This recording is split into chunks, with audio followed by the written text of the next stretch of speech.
So let's start today's topic, and that is ionization enthalpy.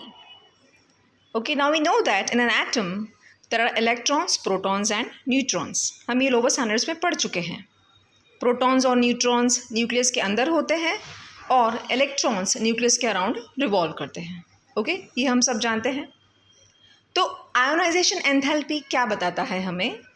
वो हमें ये बताएगा कि एक एटम की जो कैपेसिटी है या टेंडेंसी है to lose electron, that is given by ionisation enthalpy. अब हम सब जानते हैं कि एटम जो है वो या तो इलेक्ट्रॉन डोनेट करते हैं या एक्सेप्ट करते हैं या तो इलेक्ट्रॉन्स को शेयर करते हैं जस्ट टू गेट स्टेबलाइज्ड. ये हम पढ़ चुके हैं. तो आयोनाइजेशन एंथैल्पी हमें ये बताएगा कि कोई भी एटम में टेंडेंसी कितनी है to lose electron. Okay, that would be given by ionisation enthalpy. तो चलिए एक एग्जाम्पल लेके इसको समझते हैं. जैसे कि आप फिगर में देख सकते हैं, हमने एग्जाम्पल लिया है सोडियम एटम का. और सोडियम का इलेक्ट्रॉनिक कन्फिगरेशन क्या है? As you can see in the figure, first shell में 2 इलेक्ट्रॉन्स, सेकेंड शेल में 8 electrons and the last shell that is the third shell has 1 electron. Now what is happening? अंदर के जो shells हैं, that is the first and the second shells, they are completely occupied with the electrons. वो completely filled है electrons है. But जो last shell है that is the third shell, उसमें एक ही इलेक्ट्रॉन है. दैट मीन्स क्या? ये लास्ट इलेक्ट्रॉन है वो अट्रैक्टेड नहीं है ज़्यादा न्यूक्लियस से, वो बहुत ही दूर है. क्यों? क्योंकि अंदर के जो 2 ऑर्बिटल्स हैं, ठीक है, वो 2 ऑर्बिटल्स जो कम्प्लीटली फिल्ड है इलेक्ट्रॉन्स से, वो क्या करेंगे? न्यूक्लियस से इस बाहर वाले इलेक्ट्रॉन का जो अट्रैक्शन है उसको कम कर देंगे.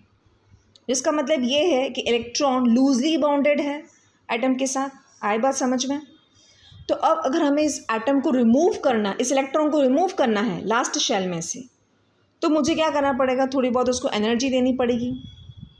तो फर्स्ट एनर्जी मैं उसको दूंगी to remove the last electron. Okay, जो पहला इलेक्ट्रॉन हम रिमूव कर रहे हैं उसके लिए जो मुझे एनर्जी देनी पड़ेगी उसको मैं बोलूँगी फर्स्ट आयोनाइजेशन एंथैल्पी. ठीक है, तो सोडियम में से फर्स्ट इलेक्ट्रॉन अभी रिमूव हो चुका है.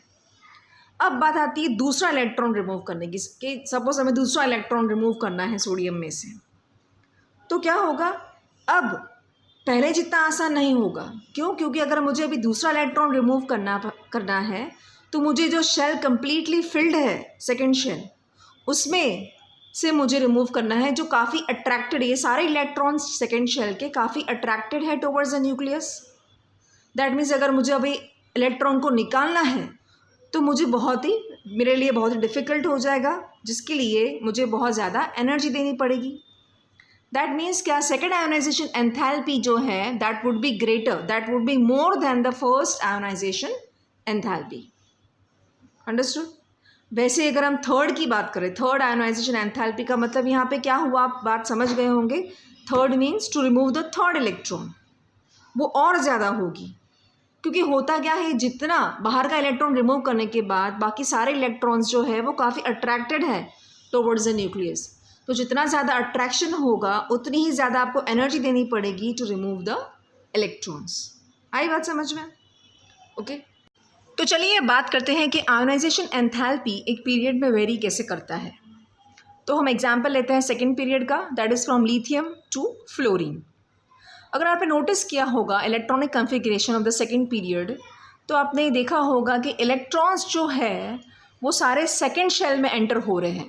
फिगर में आप देख सकते हैं electronic configuration, lithium, then beryllium, then boron, then carbon. तो धीरे धीरे जो एटॉमिक नंबर जो बढ़ रहा है उसमें आपने ये नोटिस किया होगा इलेक्ट्रॉन जो है वो लास्ट शेल में, सेम शेल में एंटर्स हो रहे हैं. हर एक एलिमेंट में आप देख लीजिए. इसका मतलब ये है कि जितने ज़्यादा इलेक्ट्रॉन्स बढ़ते जाएंगे सेम शेल में, उतना ज़्यादा अट्रैक्शन न्यूक्लियस की तरफ बढ़ता जाएगा. अब हमने बात की थी प्रीवियसली स्क्रीनिंग इफेक्ट की, जो अंदर के जो ऑर्बिटल्स हैं वो स्क्रीन करेंगे इफेक्ट को.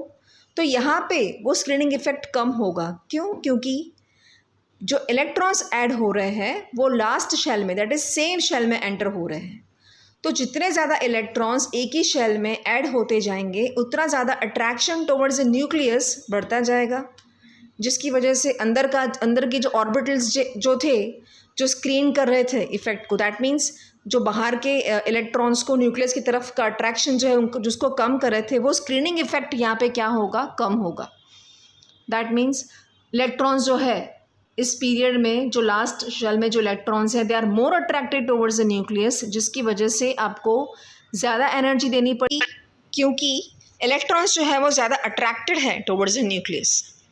तो चलिए बात करते हैं कि ये एनर्जी, आयोनाइजेशन एंथैल्पी जो है वो कैसे वेरी करती है when we are moving from top to bottom in a group. तो क्या होता है जब हम टॉप टू बॉटम जाते हैं ग्रुप में, तो इलेक्ट्रॉन्स जो है वो सेम शेल में एंटर नहीं हो रहे हैं, वो हर एक टाइम अलग अलग शेल में एंटर हो रहे हैं। दैट मीन्स क्या, इलेक्ट्रॉन्स जो है वो न्यूक्लियस से दूर जाते जा रहे हैं। अब कोई भी ग्रुप का एग्जाम्पल लीजिए, फिगर में आप देख सकते हैं। तो इलेक्ट्रॉन्स जो है वो, क्योंकि उनका डिस्टेंस जो है वो न्यूक्लियस से बढ़ता जा रहा है, तो अट्रैक्शन क्या होता जाएगा, कम होता जाएगा, क्योंकि अंदर के जो इलेक्ट्रॉन्स हैं वो क्या करेंगे, जो बाहर के इलेक्ट्रॉन का जो अट्रैक्शन है न्यूक्लियस की तरफ उसको कम कर देंगे, जिसको हम स्क्रीनिंग इफेक्ट बोलते हैं, हम पहले भी देख चुके हैं।